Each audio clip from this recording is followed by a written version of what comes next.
한번 같이 보실게요.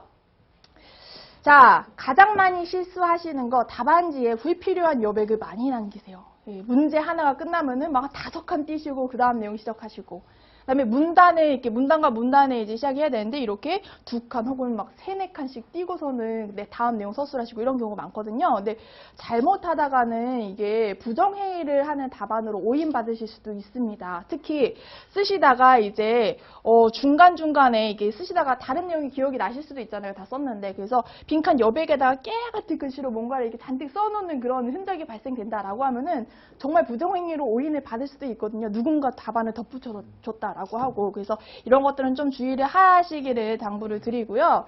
다만 근데 여백을 많이 남겼기 때문에 실격이 되었다라는 사례는 아직 한 번도 보고된 적은 없어요. 네, 보고된 적은 없는데 그래도 웬만하면은 마음에 불안한 거는 좀 남겨두지 않는 게 좋으시겠죠? 저도 요거에 대해서 생각을 시험 볼 때 한 그 문단과 문단 사이에 한 칸 정도는 띄고 쓴 것도 종종 있는 것 같아요. 근데 그럼에도 불구하고 이제 걱정 없이 이제 합격을 한 거 보니까 여기에 대해서 아주 깐깐하게 그 요건을 두시는 것 같지는 않지만 그래도 좀 불안한 거는 저희가 좀 제거를 하고 가는 게 좋겠죠. 자, 그 다음에 여백을 많이 안 남기시는 게 좋고요. 그리고 여기 이제 문제 서술이 끝나면 꼭 끝이라고 이렇게 적으셔야 된다라는 거 다시 한번 말씀을 드립니다. 네. 페이지 안 넘어가고 그냥 거기 이어서 이렇게 쓰나요? 네, 바로 이어서 쓰시면 돼요. 한 줄 정도 이하여백 쓰고 다음 문제에 대한 거 이어서. 네. 그 지금 질문 주신 게 문제와 문제가 바뀔 때, 그러니까 1번 문제 쓰다가 2번 문제로 넘어갈 때 여백을 남겨도 되는가, 그 다음에 이제 이하여백이라는 걸 쓰는가라는 질문을 주신 건데요.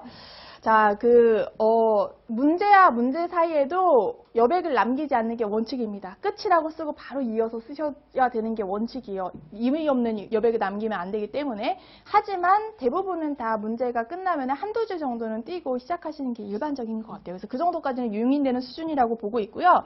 그 다음에 문제가 끝나면 끝 하고 쓰시잖아요. 끝 하고 쓰고 이하 여백을 쓰시면 안 됩니다. 네, 이하 여백은 이 과목에 대해서 모든 답안이 끝났을 때만 적으셔야 돼요. 예, 얘가 이하의 여백이니까 뒤에 덧붙이면은 이게 내가 쓴 게 아니다라는 거를 표시하는 거거든요. 그래서 이하 여백 1번 끝나고 이하 여백, 2번 끝나고 이하 여백을 쓰시면 안 됩니다. 네, 그냥 문제 끝나고 끝만 쓰시고 다 끝났을 때만 이하 여백 쓰시면 되겠습니다. 자, 그래서 가장 많이 하시는 실수가 이제 이 첫 번째 여백과 관련된 실수였고요. 두 번째는 이제 이거는 치명적인 건 아닌데 그냥 완결성을 볼 때, 글의 완결성을 볼 때 여기에 해당됩니다. 같은 항목에 이제 같은 1번 항목과 이제 2번 항목 이렇게 항목에 뭐라 그러죠? 항목의 그 순위가 같은데 서열이 같은데 어미가 다르게 끝나는 경우가 있어요. 예를 들어서 문제에서 대리학습의 정의와 유형을 서술하시오라는 문제가 나왔어요. 그래서 처음에 이제 다음에 3가지가 있다라고 하고 공개적 모델링, 비공개적 모델링, 그다음에 언어적 모델링 이렇게 쓰게 되는데 공개적 모델링 같은 경우에는 타인의 행동의 결과를 관찰하게 함으로써 직접 보여주게 함으로써 따라하게 한다. 주로 여기에서 이루어진다라고 해서 그냥 문장의 형태로 어미를 완전히 붙여가지고 이제 마무리를 지었어요. 그런데 비공개적 모델링 같은 경우에는 답안을 쓰다 보니까 이것에 의해서 주로 짐하고 이제 명사형 어미를 끝낸다라고 하는 거죠. 그래서 이런 경우에는 사실 완결성 측면에서 좋은 답안은 아니니까 웬만하면 통일시켜 주시려는 노력이 필요합니다.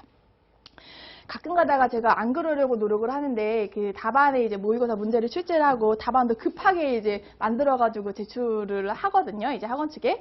그래서 올해 같은 경우에는 제가 최종 모의고사까지 문제를 다 이미 기출을 완료를 했고요. 그 다음에 답안도 4주차까지 다 지금 작성을 완료해서 넘겨둔 상태입니다. 네, 급하게 하다 보니까 안 그러려고 그러는데 이렇게 이런 경우가 종종 있어요. 저도 모르게. 그럼 그런 경우에는 이거는 이렇게 써도 돼서 그렇게 썼구나가 아니라 강사가 이거를 좀 졸다가 어미를 잘못 처리했구나 라는 이런 가능성을 좀 열어두시고서는 검토를 해보시면 되고요. 어차피 수업에서 저희가 하나하나 이제 답안을 같이 살펴볼 것이기 때문에 그런 사항이 있으면은 제가 수업 시간에 이거는 잘못된 겁니다라고 바로바로 이제 고쳐드리겠습니다. 자, 그 다음에 방금 말씀드린 이제 어미 같은 경우에는 어미를 잘못 썼다라고 해서 점수가 크게 감점되거나 그런 건 아니에요. 그냥 완결성 측면에서 말씀을 드리는 겁니다. 세 번째, 항목의 번호 체계가 중복이 된다라고 하는 거. 뭐 예를 들어서 대리학습의 정의와 유형, 영향 요인에 대해서 설명하시오라는 문제가 양가로 3번으로 출제가 되었어요. 그러면은 양가로 3번 아래에 있으면은 적어도 양가로 이제 자음이라든가 기역, 니은, 디귿, 리을이라든가 아니면은 이제 동그라미, 원문자 1이라든가 이런 식으로 또 하위에 항목을 써줘야 되죠. 근데 갑자기 방가로 1이 튀어나오고 이러면은 좀 보기 좋지 않다라는 거. 특히 이게 항목이 뭐 한두 개밖에 없으면 상관이 없는데 항목이 3개 이상 써야 되는 경우도 있잖아요. 근데 그런 경우에 체계를 잘 안 지키시고 번호 순서를 잘 안 지키시고 그 다음에 들여쓰기도 제대로 안 하셨다라고 하면 답안이 굉장히 좀 논리적인 흐름이 없어 보이기 쉽거든요. 그래서 번호 같은 거 넘버링 하실 때 항목의 번호 체계가 중복되지 않도록 쓰시는 게 중요합니다.